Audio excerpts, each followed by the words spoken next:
In the harsh frontier town of Copper Ridge, a skilled veterinarian was about to face the most dangerous night of her life. What started as tending to animals during a violent thunderstorm took a shocking turn when she came face to face with a magnificent black stallion bleeding to death outside her barn. Clara Whitmore wasn't your typical frontier woman. For 8 years, she had spent her life as the town's only animal healer, known for her fierce independence and unwavering compassion for wounded creatures. When she encountered the mysterious horse collapsed in the storm, she had no idea she was walking into a web of outlaw justice that would change everything. Clara's desperate act of mercy that would lead to her capture by the notorious Blackwater Gang. What began as a simple act of healing would become a dangerous journey of survival, loyalty, and unexpected love. The Colorado Territory would never be the same after one woman's choice to save a gunslinger's most prized possession bound her fate to a family of outlaws forever. Before we jump back in, tell us where you're tuning in from, and if this story touches you, make sure you're subscribed, because tomorrow I've saved something extra special for you. The thunder cracked like a rifle shot across the Colorado sky, and Clara Whitmore pulled her shawl tighter as she hurried toward her barn. The storm had been building all evening, but something in the air felt different tonight, charged with more than just electricity. Lightning illuminated the muddy yard in stark, violent flashes, and the wind howled through the gaps in the barn's weathered boards like something wild and desperate. She'd been preparing for bed when she heard it, a sound that didn't belong to the storm, a low, pained whicker that cut through the thunder like a blade through flesh. Clara had spent 8 years in Copper Ridge learning the language of wounded animals, and this cry spoke of agony so profound it made her chest tighten.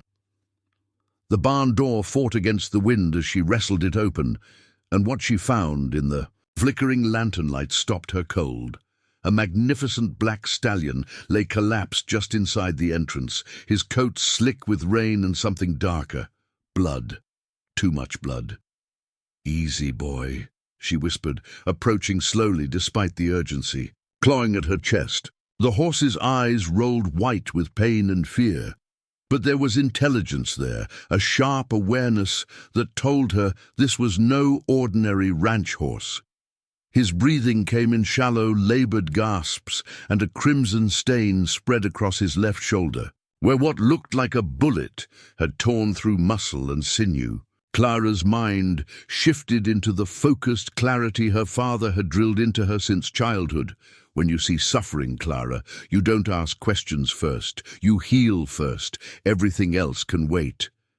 His voice echoed in her memory as she knelt beside the stallion, her hands already moving to assess the damage. The bullet had passed through cleanly, a mercy that probably saved the horse's life, but the bleeding was severe, and infection would set in quickly in these conditions. Clara's fingers worked with practiced efficiency, feeling for torn arteries, checking for signs of internal damage. The stallion trembled beneath her touch, but didn't fight her, as if he understood she was his only hope. "You're a fighter, Aunt." "You?" she murmured, running her hand along his neck. "Just like your rider, I'd guess." The thought gave her pause. Horses like this didn't wander alone. Someone was missing their mount tonight, and given the bullet wound, they were likely in trouble themselves. But Clara pushed the concern aside. Her father's voice again, "Heal what's in front of you. The rest will sort itself." She worked through the night, her world narrowing to the circle of lamplight and the rhythm of the stallion's breathing. She cleaned the wound with precious supplies, stitched torn flesh with thread meant for her own clothes, and packed the injury with herbs from her carefully maintained garden. The storm raged outside, but here in the barn, time seemed suspended between heartbeats. The horse, she'd started thinking of him as midnight for his coal-black coat, gradually relaxed under her ministrations. His breathing steadied, and the wild fear in his eyes softened to something closer to trust. Clara found herself talking to him as she worked, her voice low and soothing. "My father would have liked you. she said, applying a final bandage. He always said the best horses chose their people, not the other way around. Whoever you belong to, they're lucky to have such loyalty. As dawn approached, exhaustion pulled at Clara's bones like lead weights. She'd used every skill her father had taught her, every technique she'd learned in 8 years of treating everything from prize bulls to children's puppies. The stallion's fever had broken an hour ago, and his pulse was strong and steady beneath her palm. She should go inside, clean up, maybe catch an hour of sleep before the day began, but something kept her there in the straw beside midnight, one hand resting on his warm neck. Perhaps it was the storm finally breaking, or the way the first pale light filtered through the barn walls, but Clara felt a strange sense of completion. Whatever chaos had brought this magnificent creature to her door, she'd answered it with everything she had. Her eyes drifted closed, despite her efforts to stay alert. The stallion's steady breathing became a lullaby, and for the first time in years, Clara didn't feel quite so alone in her quiet world. She'd built a life here that was predictable, orderly, safe. Animals didn't demand the complicated emotional negotiations that humans seem to require.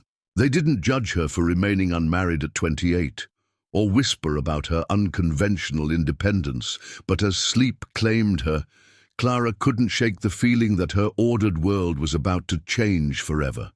The storm had brought more than just a wounded horse to her door. It had brought a reckoning she wasn't prepared for. She woke to the sound of boots on wooden planks and the distinctive click of metal that every frontier dweller recognized. Gun hammers being drawn. Back. Multiple guns. Clara's eyes snapped open to find 5 men standing in the entrance to her barn, their faces hard and weathered by sun and violence. The morning light streaming in behind them cast their features in shadow, but she could see enough to know these weren't local ranchers or townsfolk. Everything about them, from their worn leather and careful positioning to the way their hands rested near their weapons, spoke of men who lived outside the law. The one in the center stepped forward and Clara's breath caught. Even wounded and favoring his left side, he moved with the fluid grace of a predator. His dark hair was streaked with premature silver, and his eyes, pale green like winter ice, fixed on the stallion with an intensity that made Clara's skin prickle. "Well, well," he said, his voice carrying the refined accent of an educated man overlaid with something harder, more dangerous. "Looks like someone's been taking real good care of my horse." Clara forced herself to remain calm as she slowly sat up, her hand instinctively moving to rest on Midnight's neck. The stallion's ears pricked forward at the sound of his master's voice, but he made no move to rise. Smart horse. He understood the tension in the air as well as she did. "He was badly wounded," Clara said, her voice steady despite the hammering of her heart. "I did what I could." The man's smile was sharp as a blade. "Oh, you did more than that, Mom. You saved the most valuable thing I own." His pale eyes shifted from the horse to her face, and Clara felt something cold settle in her stomach.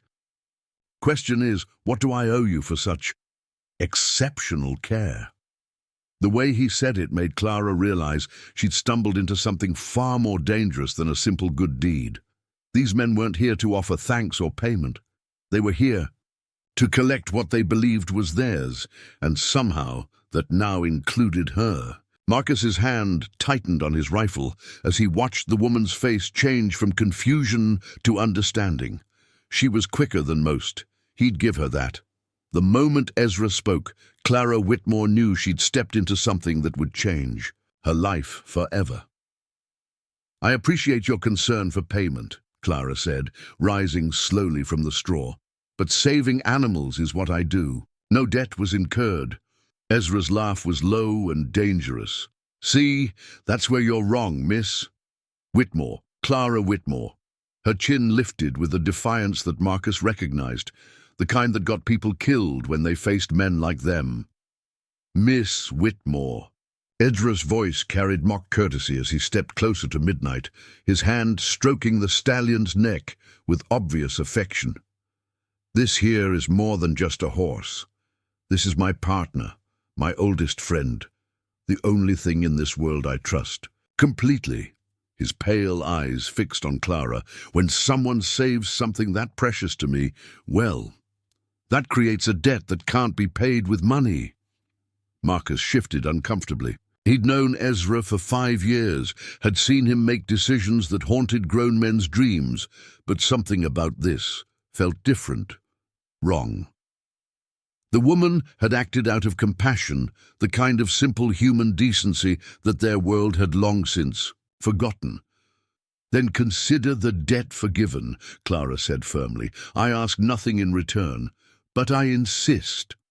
Ezra's smile turned predatory. "You see, Miss Whitmore, in my experience, when someone shows such dedication to something I value, it tells me they understand what's truly important: loyalty, commitment, the willingness to sacrifice for those under your protection." Clara's eyes darted to the barn entrance, where Tommy and Jake flanked the doorway, blocking any hope of escape. Marcus could see her mind working, calculating odds, looking for options that simply didn't exist. "What exactly are you suggesting?" she asked, though Marcus could tell she already knew. Ezra gestured to Midnight, who was attempting to rise, on unsteady legs. "You've proven you can care for what matters to me. That makes you valuable, Miss Whitmore, too valuable to leave behind." "I have a life here," Clara said, her voice gaining strength. "People depend on me. I can't simply disappear." "Can't you?" Ezra's tone remained conversational, but Marcus heard the steel beneath it.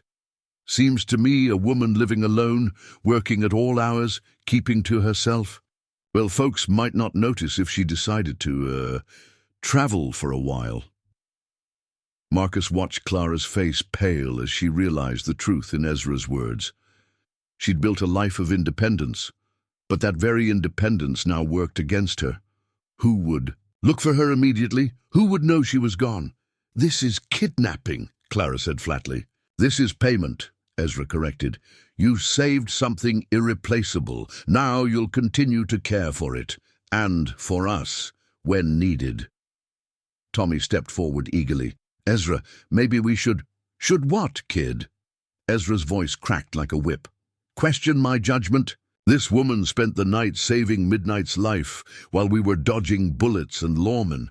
That kind of skill, that kind of dedication, we'd be fools to ride away from it." Marcus found his voice. "Ezra, she's not one of us. Taking civilians puts us all at risk." Ezra's pale eyes fixed on him with dangerous intensity. "You questioning me, Red?" The barn fell silent, except for Midnight's labored breathing. Marcus felt the weight of the moment, the choice between loyalty and conscience that had been building for months. "I'm saying maybe there's another way." "The only other way," Ezra said softly, "is to make sure she can't tell anyone what she's seen here. You prefer that option?" The threat hung in the air like smoke. Marcus saw Clara's face go white as she understood exactly what Ezra meant. In their world, witnesses were liabilities, and liabilities were handled permanently. "That's not necessary," Clara said quickly. "I understand the situation." "Do you?" Ezra stepped closer to her, and Marcus tensed. "Because it seems to me you still think you have choices here. Let me be clear, you have exactly one choice: come with us willingly or—" He didn't finish the sentence. He didn't need to. Clara's eyes moved from face to face, searching for any sign of mercy or reason. When her gaze met Marcus's, he saw something that hit him like a punch to the gut. Not just fear, but a terrible kind of understanding. She knew what kind of men they were, what they were capable of, and she was choosing her survival over her principles.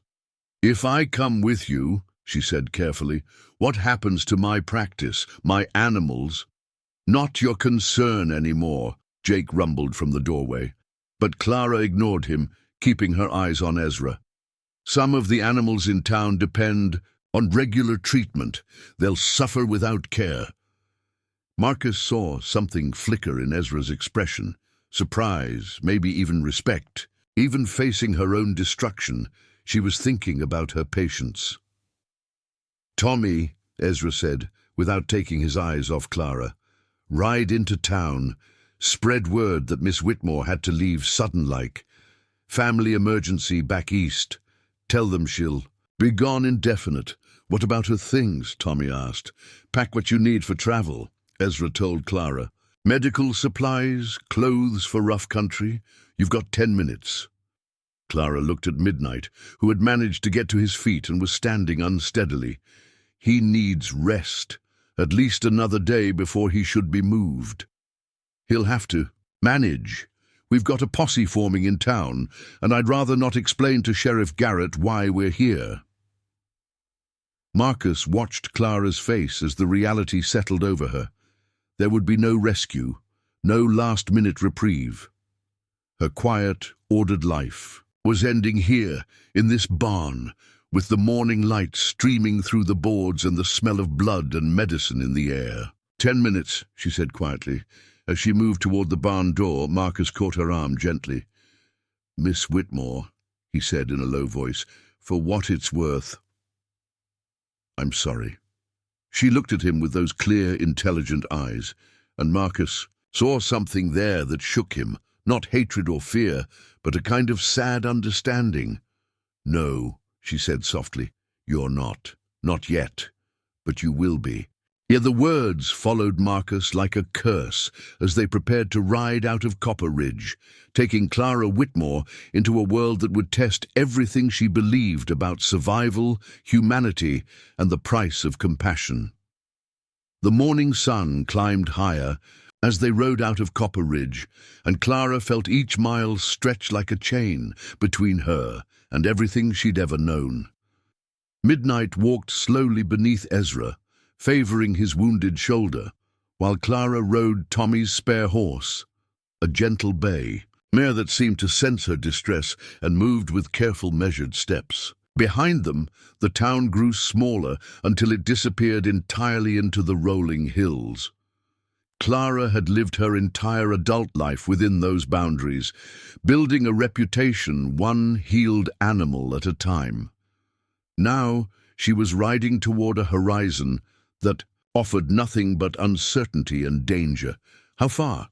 she asked Marcus, who rode beside her with the careful attention of a guard, trying not to look like one. "Far enough," he replied, though his tone was gentler than the others. "The hideouts in country most folks don't travel, safe for now." Clara studied the landscape as they climbed into rougher terrain.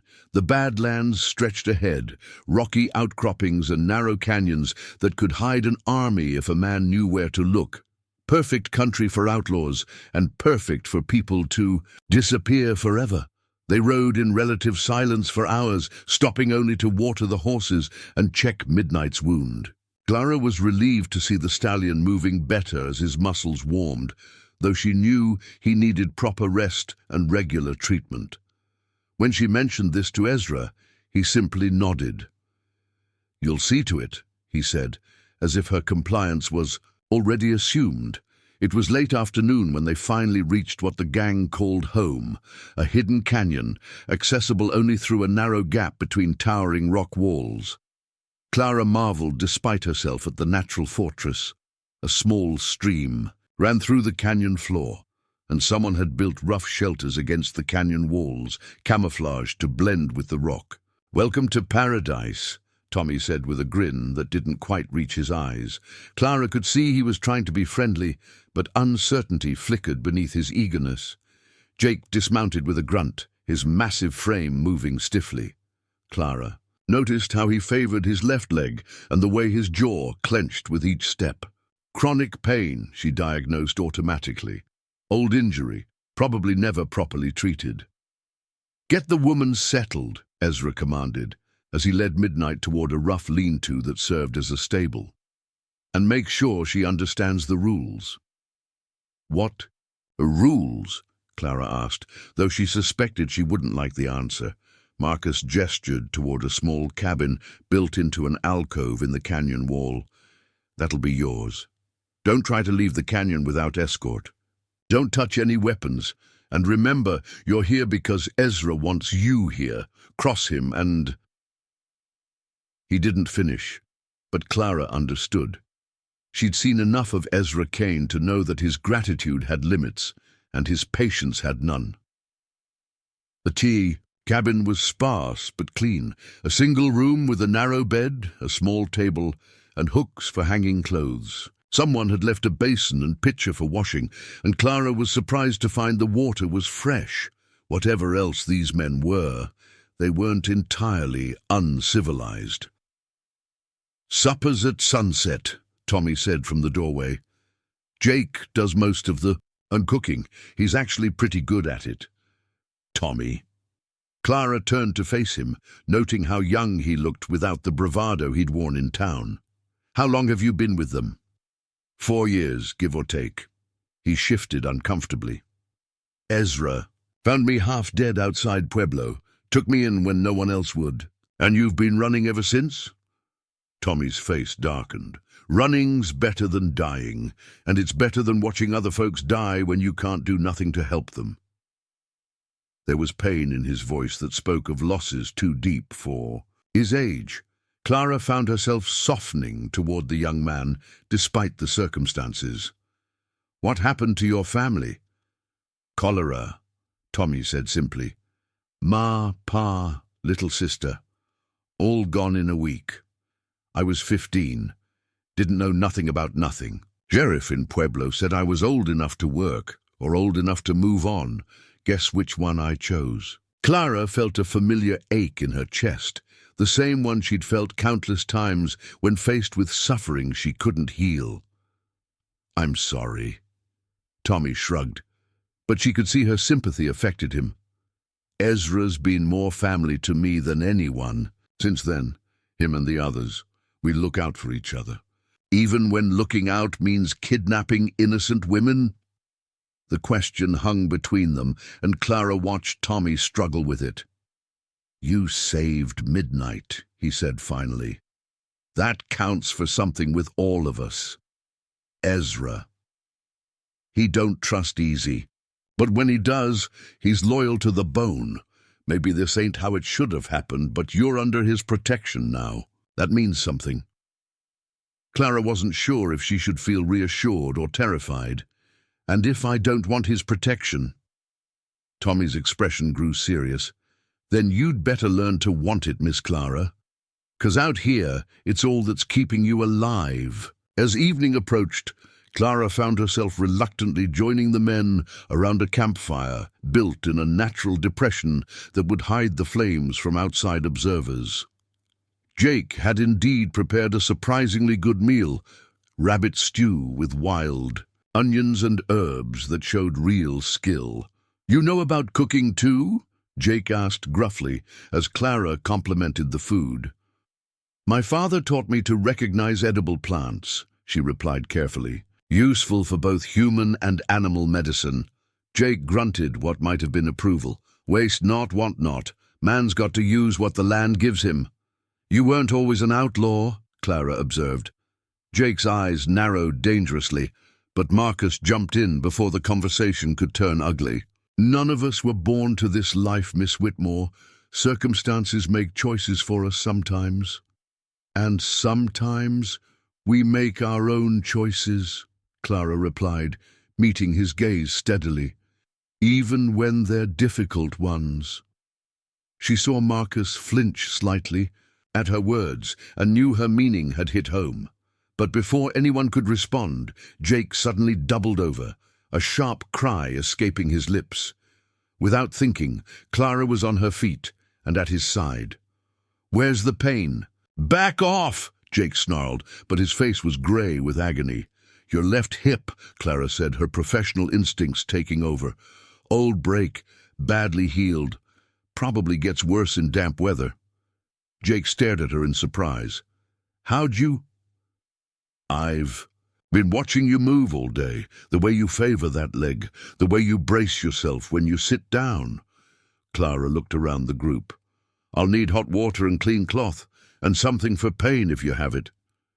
"You don't need to," Jake began. "Yes, I do," Clara said firmly. "It's what I do." As she worked to ease Jake's pain with massage and heat, Clara felt the group's dynamics shifting around her. Tommy watched with open fascination, Marcus with something like respect, and even Ezra observed from the shadows with an unreadable expression. She was still just a prisoner in their camp, still trapped by circumstances beyond her control. But for the first time since dawn, Clara felt like herself again, a healer doing what she was born to do. And perhaps, if she was very careful and very lucky, that might be enough to keep her alive long enough to find a way home. The morning after Clara treated Jake's hip, she woke to find a small bundle outside her cabin door. Clean bandages, a bottle of liniment, and a handful of willow bark for pain relief. No note, but she recognized Jake's handiwork in the careful wrapping. It was the first gesture of genuine gratitude she'd received since her capture, and it stirred something complicated in her chest. Meanwhile, 50 miles away in Copper Ridge, Clara Whitmore Chen stood in her sister's empty barn, her hands trembling as she touched the bloodstains in the straw.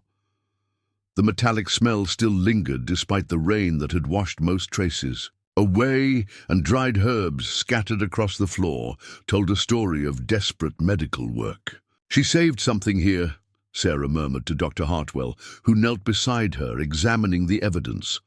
"Look at these suture marks on the wooden post. She tied something down for surgery." Dr. Hartwell's weathered fingers traced the cuts in the wood. A large animal from the positioning. Horse, most likely. His grey eyes met Sarah's with growing concern. Clara wouldn't have left willingly, not with a patient in need. "Then where is she?" Sarah's voice cracked with barely controlled fear. "It's been 2 days, Edmund. Clara's never been gone this long without word."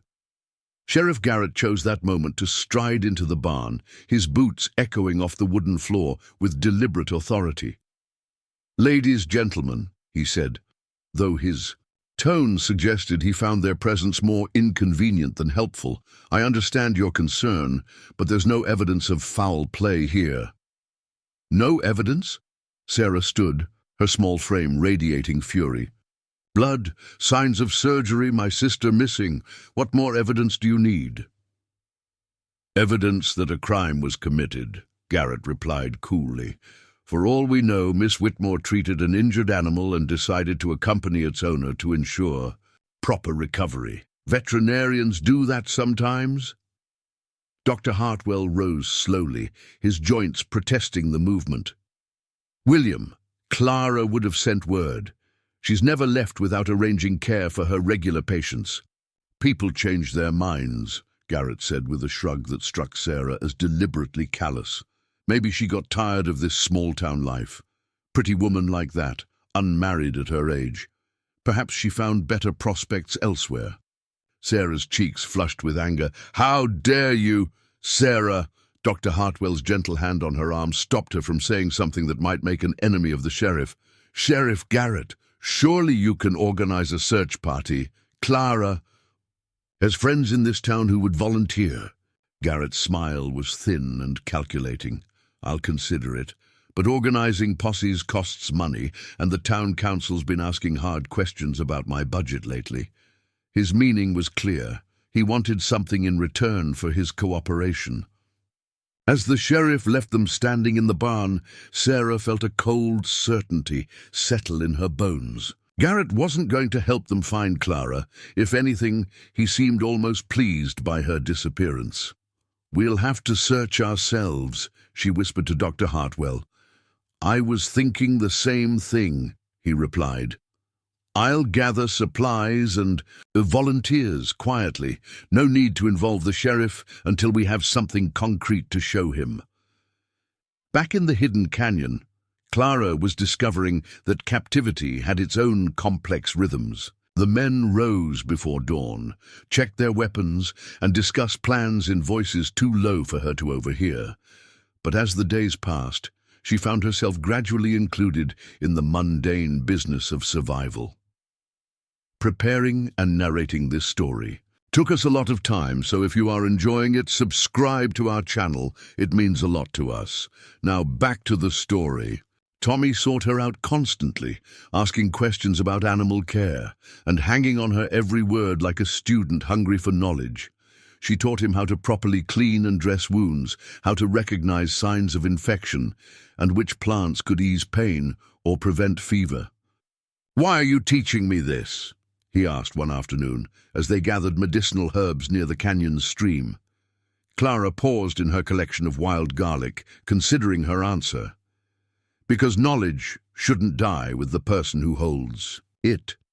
My father taught me that." "Your father sounds like he was a good man." "He was." Clara's voice softened with memory. "He used to say that healing was the one gift that grew stronger when you shared it." Tommy was quiet for a moment, then asked, Do you think he'd be ashamed of what you're doing now, helping outlaws?" The question caught Clara off guard with its perceptiveness. "I think he'd understand that sometimes we have to choose between ideals and survival. But I also think he'd want me to remember who I am, regardless of circumstances." That evening, as Clara tended to a cut on Marcus's arm, the result of a carelessly handled knife, she found herself in her first real conversation with Ezra's second-in-command. "You don't have to be so gentle," Marcus said, watching her work. "I've had worse." "I'm sure you have," Clara replied, not looking up from her stitching. "But there's no reason to add unnecessary pain to necessary treatment."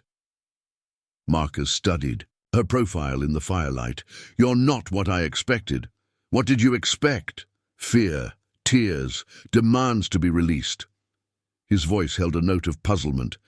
"Instead, you're treating our injuries and teaching Tommy about medicine." "Why?" Clara tied off the final suture before answering. "Because this is who I am. I heal things. It's not something I can turn off because my circumstances changed, even when those circumstances include being held against your will by dangerous men." Clara finally met his eyes, and Marcus saw something there that made his chest tighten. Not resignation, but a kind of quiet strength that reminded him uncomfortably of his own mother. "Especially then, when everything else is taken from you, who you choose to be becomes the only thing that's truly yours." Marcus felt something shift in his understanding of Clara Whitmore. She wasn't just surviving her captivity, she was maintaining her humanity in the face of it. It was both admirable and dangerous because it made it harder to think of her as just another problem to be managed. "Red." Ezra's voice cut through, the night sharp with authority. "Need to talk to you." Marcus left Clara by the fire and followed Ezra to the edge of the camp, where they could speak without being overheard. "She's getting too comfortable," Ezra said without preamble, "too friendly with the men." "She's being useful," Marcus replied carefully. "Jake's hip hasn't bothered him since she worked on it, and Tommy's learning skills that could save our lives. That's not what concerns me." Ezra's pale eyes were hard as winter ice. "What concerns me is the way you're looking at her, and the way she's looking back." Marcus felt heat rise in his cheeks. "I don't know what you mean." "Don't lie to me, Red. I've seen how you watch her, how you make excuses to be near her. She's not a stray dog you can domesticate." "I never said she was." "Then remember what she is, a tool we're using to keep Midnight healthy and ourselves patched up. Nothing more. The moment she becomes a liability instead of an asset, we deal with her accordingly." The threat hung between them like a blade, and Marcus felt his loyalty to Ezra warring with something newer and more dangerous, his growing respect for Clara's courage and integrity. "Understood," he said finally, though the word tasted like ashes in his mouth. As Marcus walked back toward the fire, he found Clara still sitting where he'd left her, but now she was looking directly at him with those clear, intelligent eyes. Something in her expression told him she'd understood the gist of his conversation with Ezra, even if she hadn't heard the words. The question was whether that understanding would make her more careful or more desperate, and Marcus wasn't sure which possibility frightened him more. 3 weeks into Clara's captivity, the gang's latest robbery went catastrophically wrong. She heard the gunshots echoing off the canyon walls long before the riders appeared, and the frantic hoofbeats told her everything she needed to know about how badly things had gone. Marcus was the first through the narrow canyon entrance, his face grim as he dismounted. "Get your supplies ready," he called to Clara. "We've got wounded coming in." Behind him, Tommy and Jake rode double, with Tommy slumped forward against Jake's broad back. Blood soaked through Tommy's shirt, and his face was pale as parchment. Ezra brought up the rear, leading a riderless horse and cursing steadily under his breath. "What happened?" Clara asked, already moving toward her cabin. "To gather medical supplies. Bank job in Cedar Falls went sideways," Marcus said tersely. "Sheriff was waiting with 6 deputies. Tommy took a bullet in the chest, getting us out." Clara's hands stilled for a moment as the implications hit her. These men had just robbed a bank, committed a violent crime that could have gotten innocent people killed, and now they expected her to save one of their own so he could go out and do it again. But then she saw Tommy's face as Jake carried him toward her cabin, saw the pain and fear in his young eyes, and her professional instincts overrode everything else. He was 19 years old and bleeding to death. Nothing else mattered in that moment. "Put him on the table," she ordered, pushing aside her moral qualms. "I need hot water, clean cloth, and all the lamp oil you can find. This is going to take hours." As Clara cut away Tommy's bloody shirt, she could see the extent of the damage. The bullet had entered just below his right collarbone and angled downward, a trajectory that could have hit major blood vessels or punctured a lung. His breathing was labored, but not the telltale bubbling that would indicate lung damage, which was one mercy. "How bad?" Ezra's voice was tight with controlled emotion as he stood in the doorway. "Bad enough," Clara replied, probing the wound gently. "The bullet's still in there, and I'll have to go deep to get it out. He's lost a lot of blood. But he'll live." Clara met Ezra's pale eyes, seeing something there she hadn't expected, genuine fear for Tommy's welfare. "I don't know. I'll do everything I can, but he needs more than I can provide here. He needs a real doctor, proper instruments, clean facilities."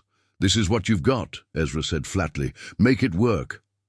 Clara felt a familiar anger rise in her chest, the same fury she'd felt as a child when her father was called to treat animals whose owners had waited too long to seek help, making recovery that much harder. "If he dies because I don't have proper equipment, then he dies," Ezra interrupted. "But he dies here with us, instead of in some jail cell waiting for a noose. Now save him or don't, but stop making excuses."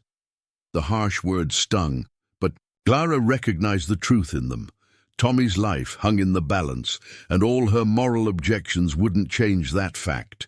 She could save him or watch him die, but those were the only choices available. "Everyone out except Marcus," she said, her voice taking on the authoritative tone she used in medical emergencies. "I need someone to help hold him steady." "I'll help," Jake said immediately. "You're too big and your hands shake when you're upset," Clara replied without looking up from her examination of Tommy's wound. "Marcus has steadier nerves." It was a guess based on her observations of the gang's dynamics, but she was right. Marcus positioned himself at Tommy's head while Clara began the delicate work of extracting the bullet. "Talk to him," she instructed Marcus, as Tommy drifted in and out of consciousness. "Keep him focused on something other than the pain." Marcus's voice was surprisingly gentle as he spoke to Tommy about better times. Jobs that had gone smoothly, meals they'd shared, small victories that had felt like triumphs in their dangerous world. Clara found herself listening, despite her concentration on the surgery, gaining insights into these men's lives that she hadn't expected. They weren't just criminals, she realized. They were a family held together by loyalty and shared suffering. It didn't excuse their crimes, but it made them human in a way that complicated her feelings about helping them. The bullet had lodged against Tommy's shoulder blade, and removing it required all of Clara's skill and most of her luck. When she finally extracted the flattened piece of lead, her hands were shaking with exhaustion and relief. "Got it," she whispered, holding up the bullet for Marcus to see. Tommy's eyes fluttered open, focusing on Clara's face with difficulty. Did we get away clean?" "We got away," Marcus assured him. "Thanks to you drawing their fire." Clara worked steadily to clean and close the wound, her mind processing what she'd just heard. Tommy had deliberately put himself in danger to protect the others. The young man she'd been teaching about medicinal herbs had risked his life for his chosen family. "He'll need constant care for the next few days," Clara told Marcus as she finished bandaging the wound. "Someone will have to sit with him, make sure he doesn't develop fever or start bleeding again." "I'll do it," Marcus said immediately. "No." Clara's voice was firm. "You'll have other responsibilities. I'll stay with him." Marcus stared at her in surprise. "You don't have to." "Yes, I do." Clara began cleaning her instruments, not meeting his eyes. "He's my patient now. That means I'm responsible for his recovery." What she didn't say, what she couldn't say, was that somewhere in the last few weeks, Tommy had stopped being just one of her captors. His eagerness to learn, his obvious need for guidance and approval had awakened something maternal in her that she'd never known existed. As the hours passed, and Clara maintained her vigil beside Tommy's bed, she found herself thinking about the moral complexity of her situation. She was saving the life of a bank robber so he could go out and commit more crimes. But she was also saving a young man who'd been orphaned and abandoned, who'd found the only family he could in a group of outlaws. When Tommy finally woke fully the next morning, his fever broken and his color improved, he looked at Clara with tears in his eyes. "Why?" he whispered. "Why did you save me? You know what we are, what we do."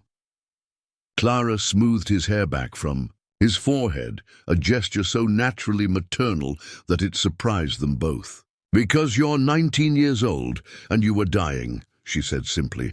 "Everything else can be sorted out later." Tommy's grip on her hand was weak but grateful. "The others, they think you'll try to run now.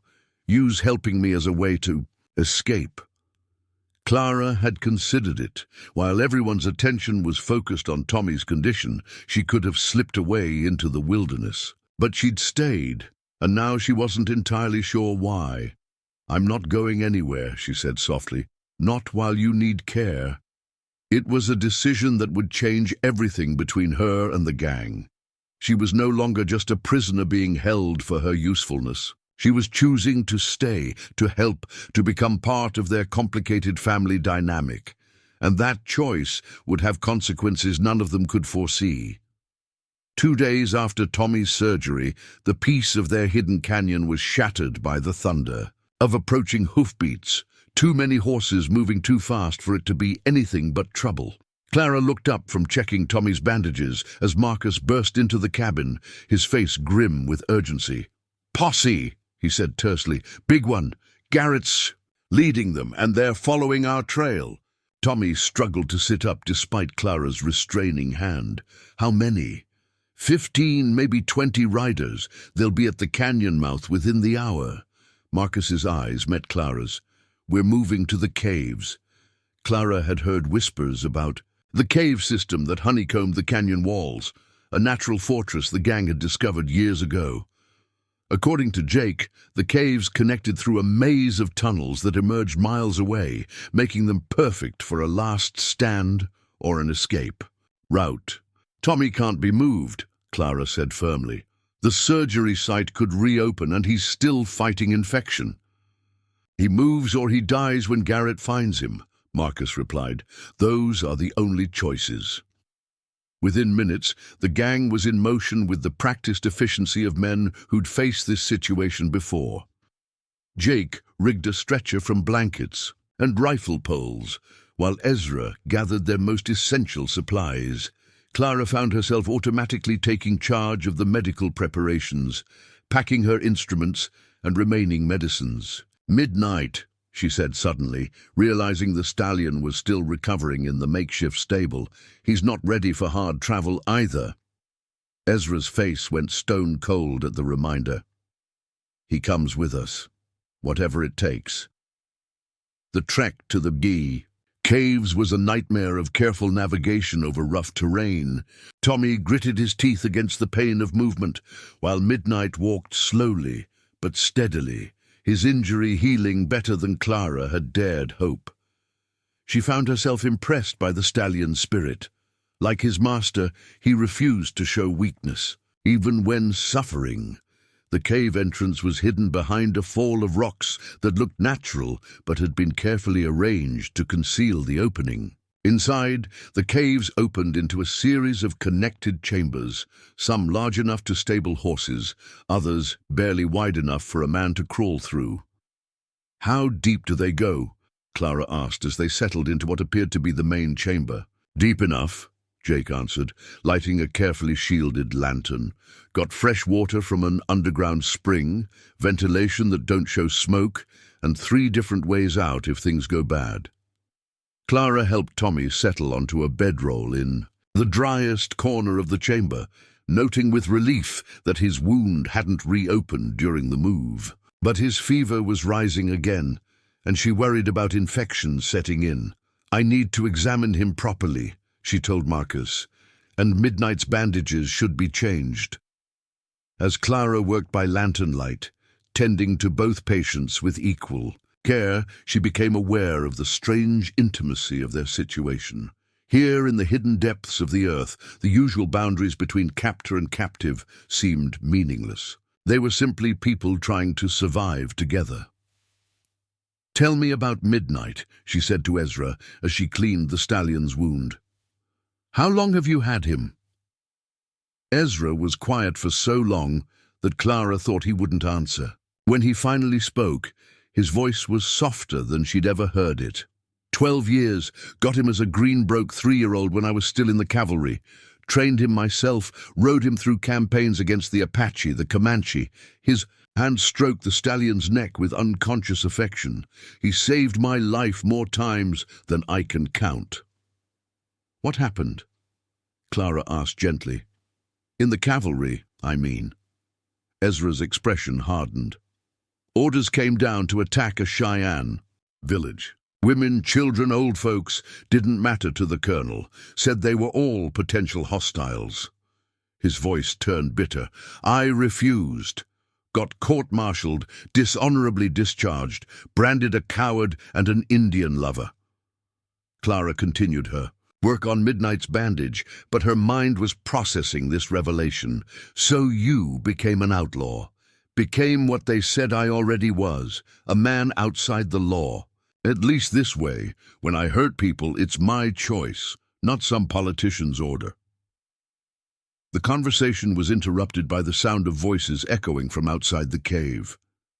Marcus held up a hand for silence as they all listened to Sheriff Garrett's distinctive voice calling orders to his men. "Spread out and search every inch of this canyon. They're here somewhere and I want them found." For the next several hours, Clara experienced the peculiar tension of being hunted. The posse searched methodically, their voices and footsteps echoing off the canyon walls as they probed every possible hiding place. At one point, a deputy passed so close to their concealed entrance that Clara could hear his breathing. Tommy's fever spiked during the wait, and Clara found herself torn between the need for silence and her patient's obvious distress. When he began to shiver uncontrollably, she made a decision that would have surprised her 3 weeks ago. She lay down beside him, sharing her body heat to keep him warm. Marcus watched this with an expression that made Clara's chest tighten with unexpected emotion. There was something in his eyes, gratitude, admiration, and something deeper that she wasn't ready to examine too closely. "Why?" Marcus whispered, so quietly that only she could hear. Clara looked down at Tommy's pale face, then back at Marcus. "Because he needs help. It's that simple." But even as she said it, Clara knew it wasn't simple at all. Somewhere in the darkness of the cave, listening to the sounds of pursuit outside and feeling Tommy's fevered breathing against her shoulder, she realized that her feelings about these men had become impossibly complicated. They were criminals, outlaws, dangerous men who lived by violence, but they were also a family bound together by loyalty and shared suffering. Tommy looked up to her with the trust of a younger brother. Jake had quietly left medicinal supplies outside her door. Marcus had shown her nothing but respect and protection since that first morning in her barn. And Ezra, unpredictable, ruthless Ezra, had just revealed a depth of pain and principle that made her question everything she thought she knew about the nature of justice and law. As the hours passed, and Garrett's posse finally moved on, frustrated by their failure to find any trace of the gang, Clara found herself facing a truth she'd been avoiding. She was no longer just surviving her captivity. She was beginning to care about these people, to see them as individuals, rather than just threats to her safety. When Tommy's fever finally broke near dawn, and he opened his eyes to find Clara still beside him, his smile was radiant with gratitude and affection. "Thank you," he whispered. Clara smoothed his hair back from his forehead, a gesture that had become natural and necessary. "Rest now. You're going to be fine." But as she said it, Clara wondered if the same could be said for herself. Because caring about these men, really caring about them, would make whatever came next infinitely more complicated and dangerous. The posse was gone for now, but they would be back. And when they returned, Clara would have to choose between the life she'd lost and the strange new family she was reluctantly learning to love. The siege lasted 3 days. Sheriff Garrett hadn't been fooled by the empty canyon. He'd pulled his men back just far enough to watch the entrance, while sending scouts to find other ways in or out of the area. From their hidden vantage point in the caves, the gang could see the glint of sunlight on rifle barrels positioned on the canyon rim. "He's got us bottled up good," Marcus muttered, studying the positions through a crack in the rock. "Can't move without being seen." Tommy was recovering well enough to sit up and take notice of their predicament, though Clara still insisted he avoid any strenuous movement. "What about the back tunnel?" he asked. "The one that comes out near Eagle's nest." "Garrett's got that covered too," Jake replied grimly. "Saw riders heading that way yesterday morning. Old bastard's done his homework this time." Clara continued tending to Midnight, who was showing remarkable improvement despite the stress of their situation. The stallion's wound was healing cleanly, and his natural vitality was reasserting itself. She'd grown fond of the magnificent horse, understanding why Ezra valued him so highly. "Miss Whitmore," Garrett's voice suddenly echoed off the canyon walls, amplified by the natural acoustics.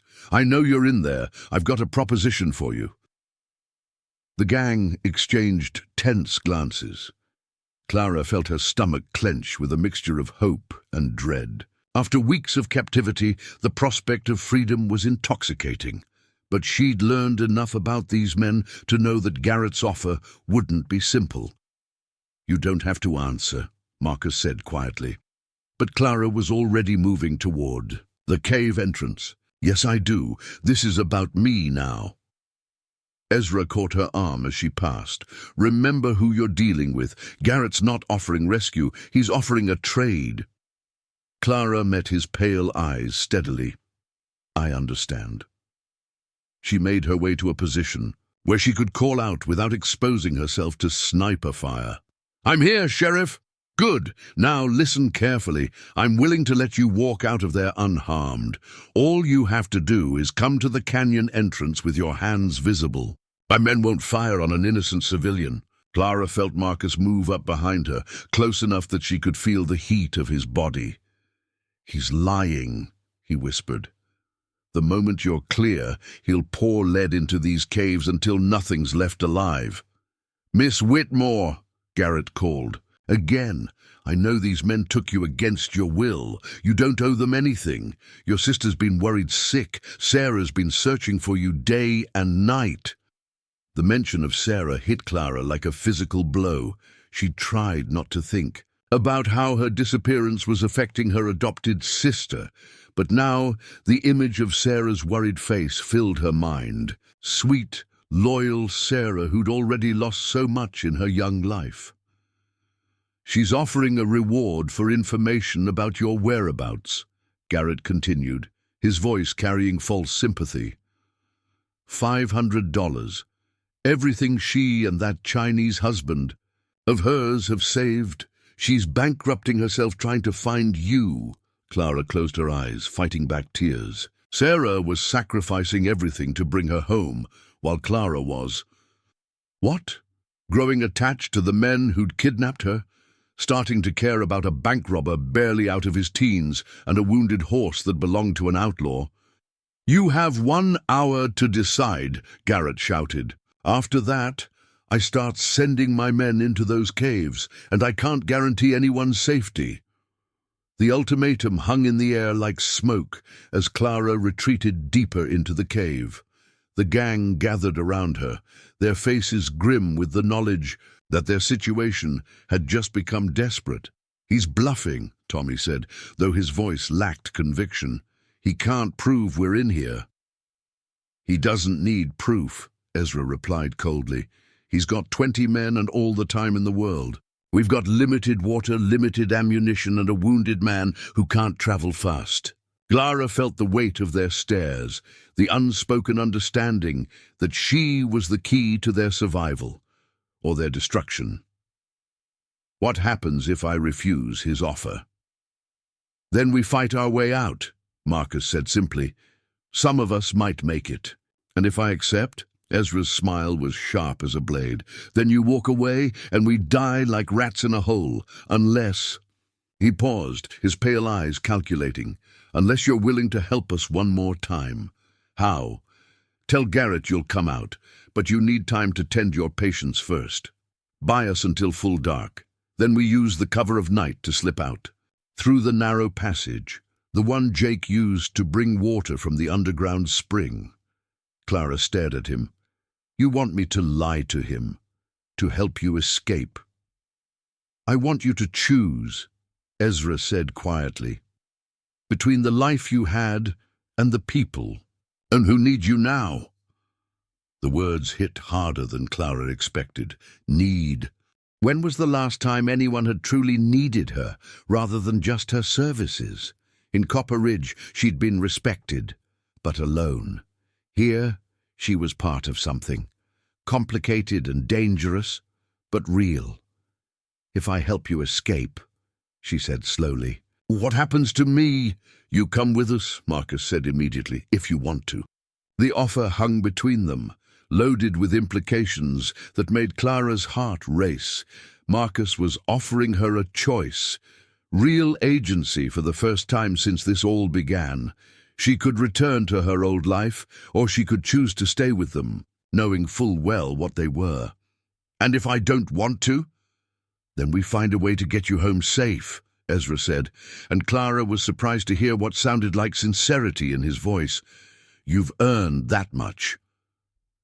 Clara thought about Sarah's frantic searching, about Dr. Hartwell's worry, about her quiet practice and ordered life. Then she looked at Tommy, who was watching her with the trust of a younger brother, at Jake, who'd quietly shared his medical supplies, at Marcus, whose protective presence had become a comfort she didn't want to examine too closely.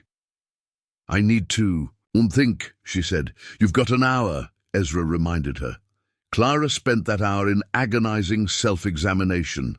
3 weeks ago, her choice would have been simple: escape, return home, resume her life. But 3 weeks ago, she hadn't known that criminals could be loyal, that outlaws could be family, that the line between right and wrong could be so impossibly blurred. When she finally emerged from her solitude, her decision was made. "Sheriff, Garrett!" she called out. "I'll come out, but I need time to treat the wounded first. Medical ethics don't allow me to abandon patients, even under these circumstances." "You've got 30 minutes, Garrett replied. "Then you come out, or we come in." Clara turned to face the gang, her heart hammering against her ribs. "You'd better be right about that narrow passage." Marcus's smile was like sunrise breaking through storm clouds. "You're staying?" "I'm choosing," Clara corrected. "For the first time in my life, I'm choosing for myself." As they prepared for their desperate escape attempt, Clara caught Ezra watching her with an unreadable expression. When their eyes met, he nodded once, a gesture of respect that meant more to her than any words could have. The die was cast. For better or worse, Clara Whitmore was no longer a victim of circumstances. She was an active participant in her own fate, and whatever came next would be her choice to make. The narrow passage Jake had mentioned turned out to be barely wide enough for a man's shoulders, winding through the rock like a snake's burrow. Clara followed Marcus through the claustrophobic tunnel, her medical bag clutched against her chest, while behind her she could hear Tommy's labored breathing and Jake's muttered curses as he helped guide the wounded young man through the tight spaces. Ezra brought up the rear, leading Midnight through sections where the passage widened enough to accommodate the stallion. The horse moved with surprising grace through the rocky maze, his hooves finding purchase on surfaces that would have challenged a mountain goat. Clara marveled at the bond between horse and rider. Midnight followed Ezra through impossible terrain with absolute trust, even when his own instincts must have screamed against it. They emerged from the tunnel system nearly a mile from the canyon, in a grove of aspen trees that provided cover from watching eyes. The sun was setting, painting the sky in shades of blood and gold that seemed ominous under the circumstances. "How long before Garrett realizes we're gone?" Clara whispered, as they gathered in the shelter of the trees. "Soon as he gets tired of waiting for you to come out," Marcus replied. "Maybe an hour, maybe less. He's not known for his patience." Tommy swayed on his feet, and Clara immediately moved to support him. The escape through the tunnels had reopened, his wound slightly, and she could see fresh blood seeping through his shirt. "We need to stop and let me treat him properly." "No time," Ezra said curtly. "Garrett will have trackers out as soon as he discovers we're gone. We need distance." "He's bleeding again," Clara insisted. "Push him too hard now, and you'll lose." "Him anyway." Ezra's pale eyes flicked from Tommy's pale face to Clara's determined expression. For a moment, she thought he might refuse, might choose the gang's immediate safety over Tommy's long-term survival. Then he nodded sharply. 15 minutes, no more." Clara worked quickly, rebandaging Tommy's wound and giving him a dose of willow bark tea for the pain. As she worked, she became aware of voices echoing from the direction of the canyon, Garrett's men discovering their escape route. "They found the passage," Jake observed grimly. "Won't take them long to follow our trail." "Then we ride hard and fast," Ezra decided. "Tommy, can you stay in the saddle?" Tommy's jaw was clenched with pain, but he nodded. "I'll manage." They rode through the night, pushing their horses as hard as they dared over treacherous terrain. Clara found herself constantly watching Tommy, ready to catch him if he swayed too far in his saddle. The young man's stubborn determination reminded her of her own resolve when faced with impossible medical cases, the refusal to give up even when the odds were overwhelming. Dawn found them in a rocky depression that offered concealment, but little comfort. Tommy had made it through the night, but barely. His fever was rising again, and Clara could see the telltale signs of infection setting in despite her best efforts. "We need real shelter," she told Marcus as she examined Tommy's wound, "and I need proper supplies to fight this infection." "There's an old line shack about 5 miles north," Jake offered. "Used to belong to a rancher before he went bust. Should be abandoned." Ezra considered this, weighing options that all seemed bad. "Garrett will expect us to head for Mexico or Colorado. He might not think to check old homesteads." They reached the line shack by mid-morning, a rough cabin that had seen better days but was still weatherproof. Clara immediately set about making it as clean as possible while the men secured the horses and set up watch positions. It was then that Sheriff Garrett's voice boomed across the small valley, amplified by a speaking trumpet. "Kane, I know you're in there! You're surrounded!" Clara's heart sank as she looked out the cabin's single window. Garrett hadn't been fooled by their night ride. He'd somehow anticipated their destination and positioned his men accordingly. 20 armed deputies ringed the cabin at rifle range, their weapons trained on every door and window. "How?" Marcus breathed, staring at the tactical positions that blocked every escape route. "Someone told him," Ezra said quietly, his hand moving to his gun. "Someone who knew about this place." Jake's face went white. "Ezra, you can't think—" "I'm not thinking anything," Ezra replied, but his pale eyes were cold as winter ice. "Yet." "Kane!" Garrett called again. "I'm offering you one last chance. Send out the woman and surrender peacefully. Do that, and I guarantee you'll live to see trial." "And if we don't?" Ezra shouted back. "Then we burn you out. Your choice." Clara felt the walls closing in around them, literally and figuratively. They were trapped with a wounded man, limited ammunition, and no way out. Worse, she could see the doubt and suspicion growing in Ezra's eyes as he looked at each of his men, wondering who might have betrayed them. "Nobody betrayed us," she said firmly. "Garrett's just better at this than you expected." Ezra's gaze snapped to her. "You sound mighty certain about that." "Because I am. Look at Tommy. He can barely sit up, let alone conspire with anyone. Jake's been with you for years. And Marcus." She looked at Marcus, realizing how much she'd come to trust him. Marcus had a dozen chances to turn us in during the siege. Why would he wait until now? The first shot shattered the cabin's window, sending glass flying across the room. Clara threw herself over Tommy, shielding him from the debris, while the men scrambled for defensive positions. "Warning shot!" Garrett called. "Next one won't be." For the next hour, they endured a siege unlike anything Clara had experienced. Garrett's men maintained constant pressure, taking turns firing at the cabin to keep the defenders pinned down, while others moved to better positions. Clara found herself crawling from man to man, treating wounds as bullets chipped wood and shattered pottery around them. Marcus took a graze across his ribs that bled freely but wasn't serious. Jake caught a splinter in his cheek that Clara had to dig out with tweezers. Even Ezra wasn't immune. A ricocheting bullet caught him in the left shoulder, spinning him around and sending him crashing into the cabin's back wall. "Ezra!" Clara scrambled across the floor to where he'd fallen, her medical bag clutched in one hand. "I'm fine," he gasped, but Clara could see he wasn't. The bullet had gone clean through his shoulder, missing the major blood vessels, but tearing through muscle that would take weeks to heal properly. "Like hell you are," Clara snapped, cutting away his shirt to examine the wound. "You've lost blood, and this is going to hurt like blazes until I can get it properly dressed."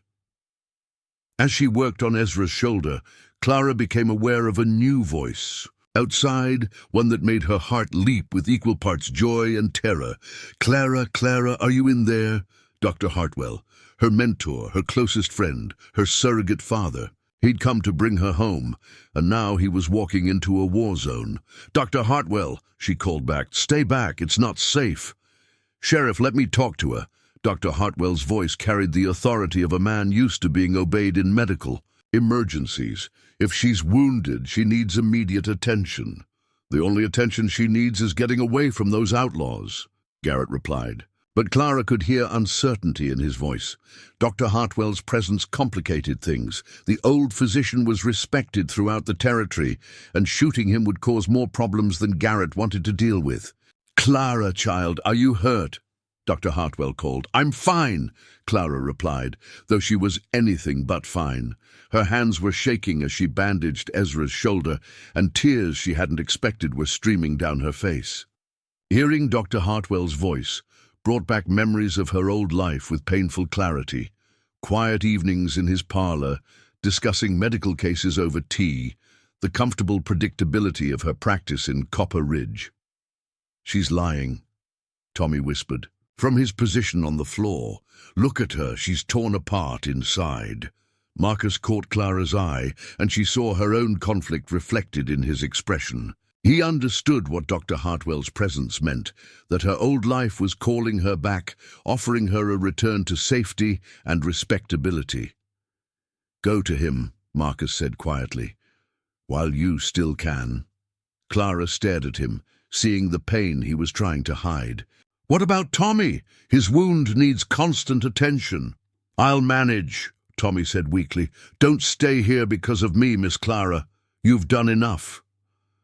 But as Clara looked around the cabin, at Tommy fighting infection and fever, at Ezra, clutching his wounded shoulder, at Jake and Marcus, preparing for what might be their last stand, she realized that leaving wasn't as simple as walking out the door.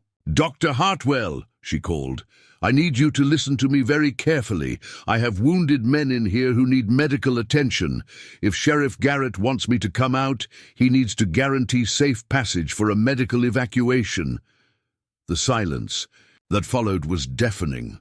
Clara could almost hear Garrett's mind working, weighing the political cost of being seen as a man who prevented medical care versus his desire to capture the Blackwater Gang.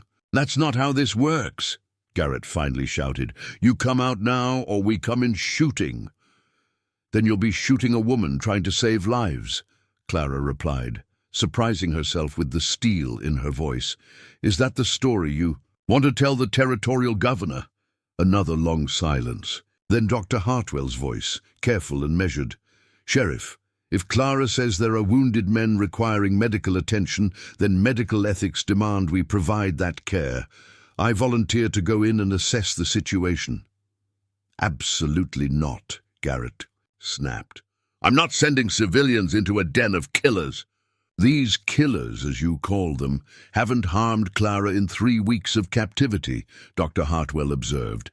"If they meant to hurt medical personnel, they would have done so already." Clara felt a surge of love and gratitude for the old physician. Even in this impossible situation, he was advocating for the principles they both lived by, that healing transcended politics, that medical care was a fundamental right regardless of circumstances. "I'm coming in," Dr. Hartwell announced. "Anyone who shoots a 60-year-old doctor will have to explain it to God and the territorial authorities." "Doc, don't," Garrett began. But Dr. Hartwell was already walking toward the cabin, his black medical bag in one hand and a white handkerchief in the other. Clara watched through the shattered window as her mentor approached the door, his back straight despite his age, his face set with the determination she remembered from countless medical emergencies. "Clara, open the door," he called softly. Clara looked at Ezra, who nodded despite his pain. She unbarred the door and pulled it open, and Dr. Hartwell stepped into the cabin like he was making house calls in Copper Ridge rather than entering an outlaw stronghold under siege. His grey eyes swept the room, taking in the wounded men and the defensive positions with the quick assessment of a battlefield surgeon.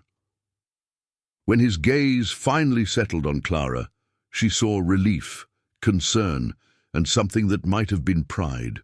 "You've been busy," he observed mildly, noting the professional way she'd arranged her medical supplies and treated the various wounds.